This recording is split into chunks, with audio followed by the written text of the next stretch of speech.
Swag is completely outdated in the digital era. That is absolutely not true, and I'm going to talk you through why that is. Hello and welcome to Engage and Thrive, also known as EAT, your coffee catch-up with me, your host, Taelon, where we will go through common problems and hurdles that come up in business, marketing and advertising and try and demystify them. I know firsthand how complicated and confusing it can seem with all the different acronyms and all the things to do in business. So let me try and help you be better in business. First things first, let's start with grabbing a coffee. Today we're going to start with vocab first because I think it's important to define what swag is. So this isn't a term I made up, it actually stands for stuff we all get. And this has become more mainstream from the promotional merchandise industry.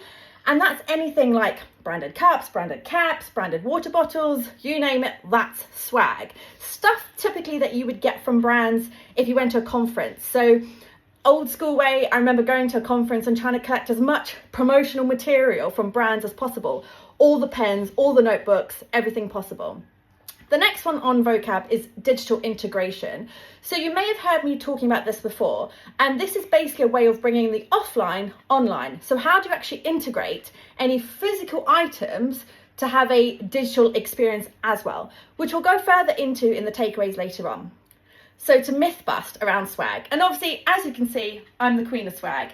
And I say this because I've got so much different material that I've tried for my personal brand, I've tried for the digital agency, I've done before when I was client side and when I was in other agencies in London. So I've seen what's worked and what hasn't worked.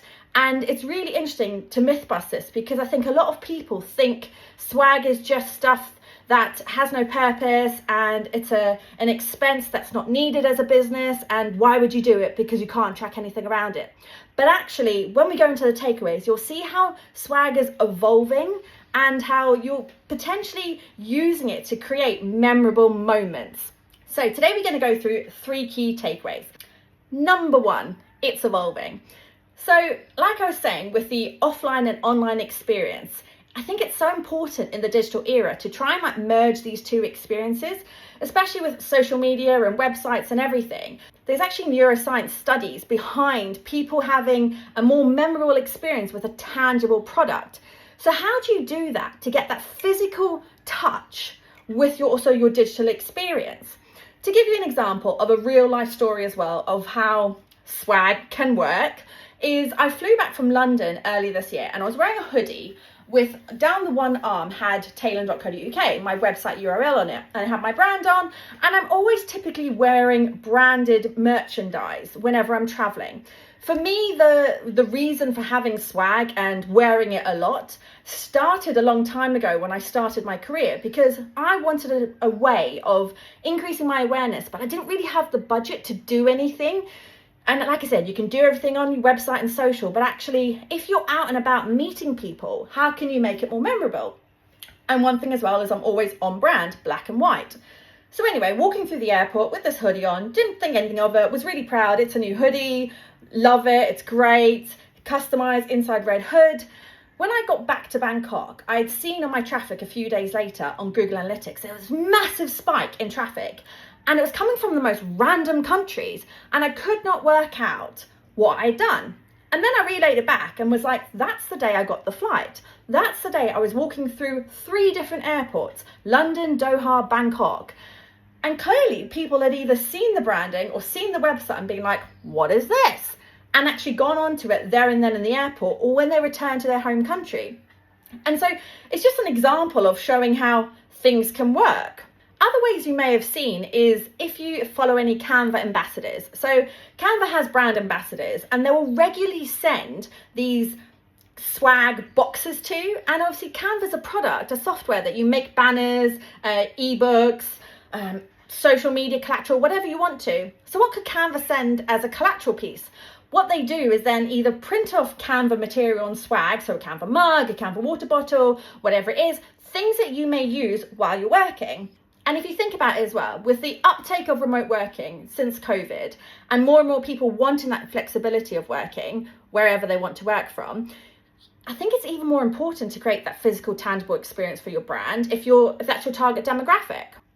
Okay, number 2, personal versus business swag. So one thing I will say, regardless of if it's a personal brand or a business brand, you need to make sure that any swag you're creating actually aligns with your company values, company mission, and what you stand for. If you're just giving out random stuff, that's when it becomes expensive because it's not relatable. People aren't going to use it. People aren't going to remember you. For example, if you gave out a water bottle and a water bottle had nothing to do with your target demographic or what you deliver as a product or service, people will use that water bottle potentially, but why would they remember your brand or where they got it from? Like I go back to that conference event when I got loads of pens and notebooks. Yeah, some of the notebooks may have mentioned what the brand does, but would I really remember them? Was it relatable? So for example, if you were a tech brand, right, you might not necessarily want to be giving out notebooks and pens. You might want to be giving out USBs and styluses and, screen spray because it's relatable to a tech product. So the same thing to think about is when you're creating your swag items. If it's a personal brand, you potentially want to have swag items to increase your personal brand. And so you may look to create items that you want to give to other people that would be great referrers, so that they might wear your product. So if it was a t-shirt I was giving out and thinking, okay, other people could wear my t-shirt and then could be promoting my brand by wearing my t-shirt. As a business, you might not want to be handing out t-shirts because that could become very expensive. And as a business, you're probably going to be thinking about a larger audience. You wouldn't be thinking about who can be your brand ambassador, or you may have a brand ambassador program. You may be thinking about how can we reach the masses? What reflects our brand as the masses? And what are they going to use when they're out and about? So for example, you may give out tote bags because people are more likely to use tote bags if they're working from a cafe, if they want to put stuff to go into the gym, whatever it is. Which kind of nicely leads me into number 3.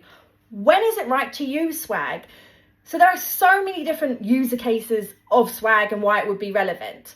And like I obviously said, you may have brand ambassador programs that you want to start with if you're a brand. So if you had a brand ambassador program, then you would maybe send them a swag box of things that are related to your product or service or things they may use while using your product or service. For example, if you were a food brand, you may send them a little on-the-go knife, fork, spoon, chopsticks, whatever it is, and they may be using it while they're eating your product. And if you're a service provider, you may want to think about what your customer is doing whilst using your service. So to use the example earlier of Canva, if you were using Canva at the time, are they having a cup of coffee or are they actually editing on an iPad? You provide them with a stylus or screen cleaner. Other things to think about when you may use swag is events and conferences. So this is the most popular place and time that you will see people using swag. Like I said, big conferences, people go around, try and get all of your items. Now this is key because if you're appealing to the masses in a conference event, this is when you want to make sure how can you track it. So for example, if you are giving out that water bottle and it related to your brand, could that water bottle have a QR code on it that people could scan to read more about your product? Or could it be that if there's a coffee cup, when they've drunk the coffee cup, in the bottom, does it have your brand that appears so they see it? Or even the color changing ones? Is it that you're giving people luggage tags because they've traveled really far to come to these conferences typically, and you want them to follow you around at other conferences? Another example is employer branding. So what could you give to your employees, regardless of what size company you are? Think about what relates back to your product or service and what your employees need, want, or would wear in their free time. Again, it's a nice way then employees can be proud of the brand they work for. They may be wearing it or using it, and then we'd talk about your brand organically while they're using it in their own free time. Another one to think about for swag items is seasonality. So does anything happen at a particular time of the year that you might want to push something? A new product launch? Do you want to send out a pre-PR promotional material so people can get really excited about your brand?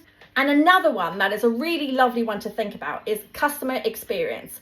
So what could you give to customers, whether it's loyal customers, customer rewards, returning customers, to get customers to write reviews? Could you send them anything or could you physically give them anything? If you're thinking about an in-shop or an in-person experience that people are having, a lot of times people want to take away that memorabilia. To give you like the most basic example, think of gift shops, right? If you go to Disneyland, there's always a gift shop and people go and buy a product from a gift shop. Use that as your example. You might not have a gift shop. So what could you give your customers after their experience with you in person that they can take away, keep at home, and have that memorable moment to keep thinking about your product or service? So that's in a nutshell around swag. And the one key takeaway that I will say is swag is not outdated. It's how you use it and where you use it that would make it outdated. Just make sure that whatever you're trying to do, it reflects your brand, personal brand or business. And if possible, try and track it. So remember, offline to online, how do you bring that experience online? Thank you for joining me for another episode of Engage and Thrive with your host, Taelon, and see you next week.